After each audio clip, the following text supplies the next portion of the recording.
dhaggeeffattoota qophii raadiyoo sagantaa sagalee misraachoo yooyyaa bakka jirtanutti araarri nageenyi fi arjummaan gooftaa keenya Yesuus Kiristoos almasih isa isiniif haa baay'atuuti.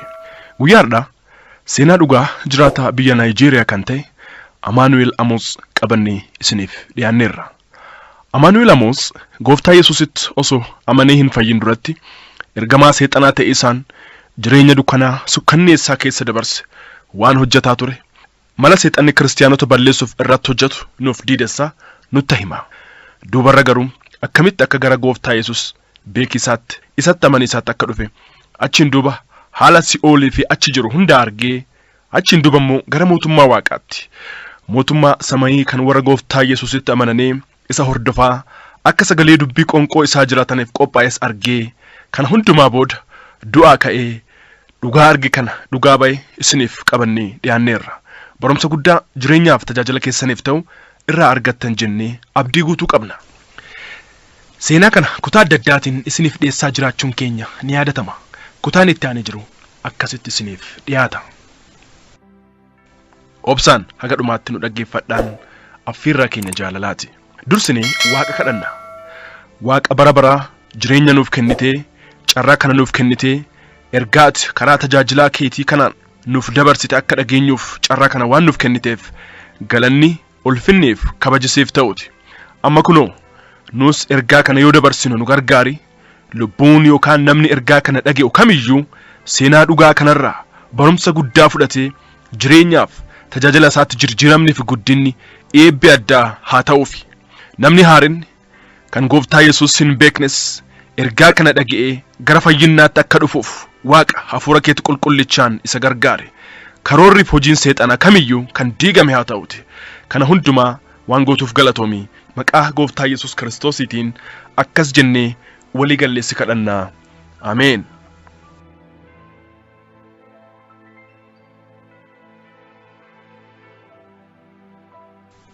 Laaboraatooriiwwan lafa jalaa. Magaala Leegositti torbaan tokko taa'een booda gara Abbaayaa bishaanitti deebi'e. Achilleettis haga ji'a lamaa tureen booda maal akka hojjetamu laaboraatoorii hundumaa laaluuf achuma ture. Namoonni saayinsii adda addaa yookaan saayintistootni jabinaan waan adda addaa yoo isaan hojjetan arge.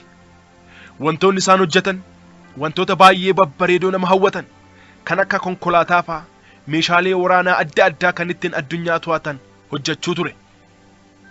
Achiin booda gara kutaa karooraatti deeme. Yoo achi gahus uffata, shittoowwan, qalamii qeencaa yookaan qalamii qeensaa yookaan halluu qeensatti dibatan waan dubartoonni yookaan shamarran hidhii isaaniitti fi fuula isaaniitti dibatan adda addaa akkasumas oomishaalee adda addaa achitti arge.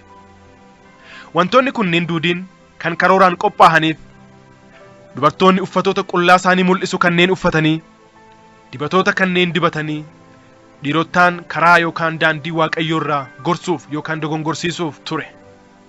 Kan biraas meeshaalee elektirooniksii kompiitaraaf moobaayilota adda addaa arge.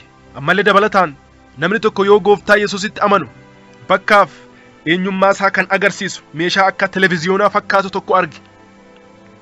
Meeshaa sana keessatti eenyu akka dhugaan keessi isaa jijjiiramee gara mana waaqaa deemee waaqessuuf tajaajiluu fi eenyu akka sobaan fakkeessuun waaqessuu fi tajaajilu addaan baasuun akka danda'amu arge. Achiin duuba laaboraatoorii keessaa bahee gara kutaa dukkanaatii fi itti waa gogsaniitti deeme. Kutaan dukkanaa kun kutaa namni ajaja isaaniitiif tole jedhee hin ajajamne kutaa itti ajjeefamu. Yoo ajjeefamus jalqaba dhiigni isaa keessaa waraabamee dhumeen booda gara kutaa mootoraatti kennama. Sana booda namichi kutaa mootoraa keessatti hojjetu sun foon yookaan qaama namaa dhiigni keessaa xuuxamee dhufe sana daakeen booda gara kutaa gogfamuutti fi kutaa kuusaa daakuutti dabarsa. Kutaa kuufamaa san keessatti walitti qabameen booda namoonni qoricha aadaatiif barbaarsa yoo dhufan ashagamee yookaan paakdi ta'ee kennamaaf.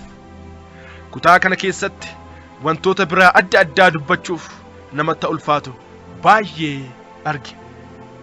Ani keessi halchaa kiyyaa Lucifer argisaaf ta'us haga ammaatti garuu isa arguuf ga'umsa hin arganne. Mootummaa dukkanaa. Kitaabni qulqulluun Wangeela Yohaannis boqonnaa isaa 10 lakkoofsa 10 irratti Diiyaabiloos inni sobaadha. Inni kan nama sobu. Inni Diiyaabiloos hattichi hatiisaaf, qaliisaaf, balleessisaaf malee waan biraatiif hin dhufu.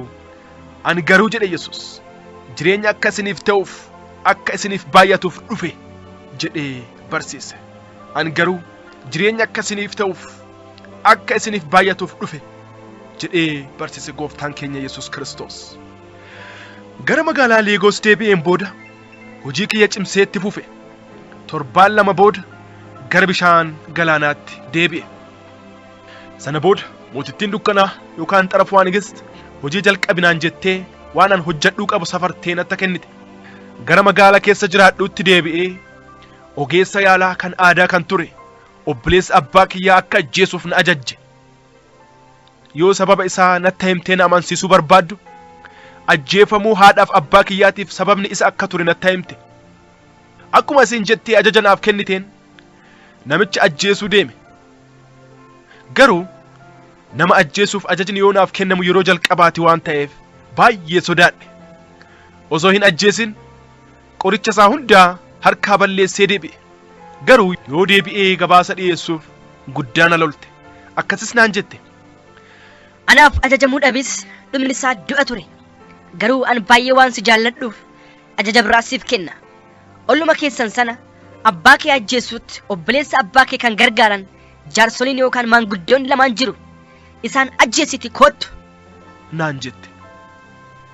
Akkuma naan jette san deemee jaarsolii lamaan sana ajjeese. Dhiiga isaaniis waraabee geesseef. Sana booda humni addaa ana keessatti mul'achuu jalqabe. Fakkeenyaaf shamarrittii durii fuudhaaf gaafadhee na didde fuula ishee yeroo tokkoon balleessuu danda'a. Waan kana caaleenis akka fedhetti godhee namoota miidhuu hin danda'a. Turtii Luusifer waliinii. Achiin gara magaalaa Leegoositti deebi'e. Gaafa tokko durba yookaan shamarree Niinaa jedhamtu takkaan wal arge. Isheenis intala baay'ee bareedduu turte. Garuu jireenyi ishee jireenya bishaan galaanaa keessatti hafuurota hamootaa waliin ture. Isheenis tajaajiltuu cimtuu mootittii dukkanaa yookaan xarafuu Nigist kan taatee fi baay'ee nama amala sukkanneessaa qabdu turte. Kiristaanotas akka malee kan jibbituu fi haga dhumaatti isaan balleessuuf kan qophoofte turte. Niinaan jalqaba mootittii dukkanaatiin ergamtee gara kiyya akka dhufte bare. Achi wal qabannee gara bishaan galaanaatti seenne. Achittis Luusifer waliin walgahii akka qabnu beeke. Walgahii kanarrattis qajeelfamoota asiin gadii kana Luusifer yookaan seexanni nuuf kenne. Waldaa kiristaanaatti namoota hin amanne hin tuqinaa. Warri isin balleessitan warra sirriitti amantii gooftaa isaaniitti qabaniif ordofatan qofaadha nuun jennaan. Nu keessaa tokko harka baasee maaliif warra kaanis dhiisuun barbaachise? Walumaan osoo balleessine hoo jedhee gaafate. Innis isaan hojii keenyaaf nu gargaaran. Namoonni akka bakka san hin seenneef gufuu ta'an jedhee deebise. Nama na dhaggeeffachaa jirtu qalbeeffadhu. Ati jireenya akkamii jiraachaa jirta? Jireenya wal makaa kan Waaqa hin gammachiisne jiraachaa jirta taanaan namoota gara gooftaa silaa dhufuuf jiraniif seexanni gufuu godhee akkasitti fayyadamu beeki. Akkamitti yoo jette ati kiristiyaana teetee yoo cubbuu adda addaa ifaa ifatti sodaa malee hojjettuun dhaggu. Namichi silaa gara Yesuus dhufuuf jiru sun jireenya keeti kana dhaggee isaanuu nurraa womaa jirjirama hin qabanu jireenyuma nuti keessa jirru kana jiraatan maquma qofaa kiristiyaana ofiin jedhu malee jedhee gara gooftaa dhufuu dhiisa. Hubadhu immoo gooftaan nama silaa gara kiyya dhufuuf jiru dogongorsiisuurra yookaan gufuu itti ta'uurra abbichi sun dhagaan daakuu itti fe'amee gara qileetti darbatamuu wayya isa jedhee barsiise qaabadhu. Kanaafuu yeroo ittiin kennin ammumaa araara gali. Dhiiga Yesuusitiin ofii keetti qulqulleessitii jireenya akkasii keessaa bahi.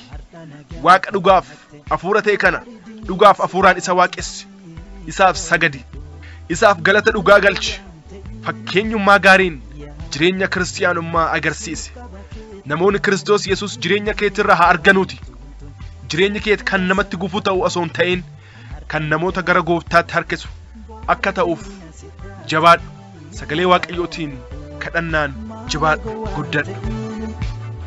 Yaadata siif qaba kee tabbani karaaf dhugaanii jiruuf hin jireenya karaan gara jireenya deemanuuni Yesuus qofatti dhugeeffatuuni karaan gara jannataa deemanuuni Yesuus qofatti dhugeeffatuuni.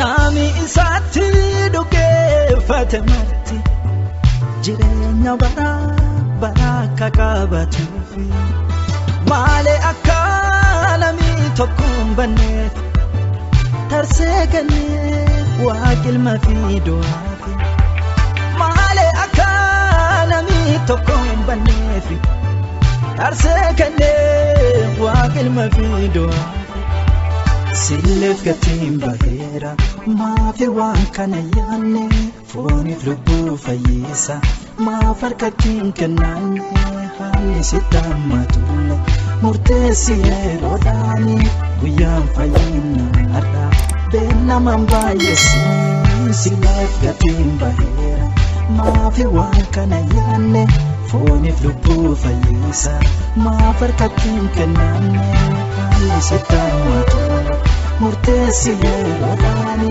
guyyaan fayyinnaadha beennaman baay'eessi kootu garasaa